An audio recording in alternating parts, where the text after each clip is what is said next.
help for it. Duty before everything. I snatched up the most necessary drugs and set off.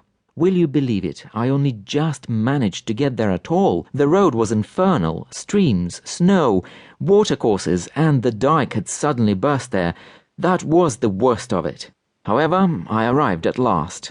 It was a little thatched house. There was a light in the windows. That meant they expected me. I was met by an old lady, very venerable, in a cap. "Save her," she says. "She's dying."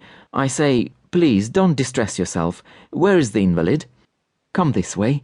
I see a clean little room, a lamp in the corner, on the bed a girl of 20, unconscious. She was in a burning heat and breathing heavily. It was fever. There were 2 other girls, her sisters, scared and in tears. Yesterday, they tell me, she was perfectly well and had a good appetite. This morning she complained of her head, and this evening suddenly you see like this. I say again, please don't be uneasy. It's a doctor's duty, you know. And I went up to her and bled her, told them to put on a mustard plaster and prescribed a mixture.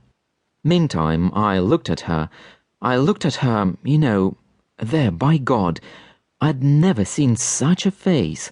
She was a beauty, in a word. I felt quite shaken with pity. Such lovely features, such eyes. But thank God she became easier. She fell into perspiration, seemed to come to her senses, looked round, smiled, and passed her hand over her face. Her sisters bent over her. They ask, "How are you?"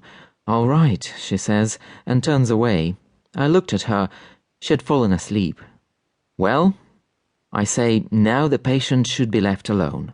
So we all went out on tiptoes. Only a maid remained in case she was wanted. In the parlour there was a samovar standing on the table and a bottle of rum. In our profession one can't get on without it. They gave me tea and asked me to stop the night. I considered, where could I go, indeed, at that time of night? The old lady kept groaning. "What is it?" I say, "She will live, don't worry yourself. You had better take a little rest yourself. It is about 2 o'clock. But will you send to wake me if anything happens?" Yes. The old lady went away, and the girls too went to their own rooms. They made up a bed for me in the parlour. Well, I went to bed, but I couldn't get to sleep for a wonder, for in reality I was very tired. I couldn't get my patient out of my head, and at last I couldn't put up with it any longer. I got up suddenly. I think to myself, I'll go and see how the patient is getting on. Her bedroom was next to the parlour. Well, I got up and gently opened the door. How my heart beat at that moment. I looked in. The servant was asleep, her mouth wide open, and even snoring, the wretch. But the patient lay with her face towards me, and her arms flung wide apart, poor girl.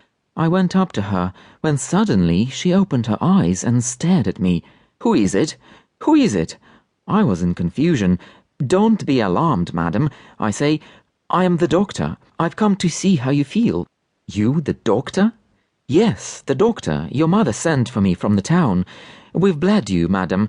Now go to sleep, and in a day or 2, please God, we'll set you on your feet again." "Ah, yes, doctor. Don't let me die, please, please." "Why do you talk like that? God bless you. She's in a fever again, I think to myself. I felt her pulse. Yes, she's feverish." She looked at me and then took me by the hand. "I will tell you why I don't want to die. I will tell you. Now we're alone, and only please don't you, not to anyone. Listen." I bent down. She moved her lips quite to my ear. She touched my cheek with her hair.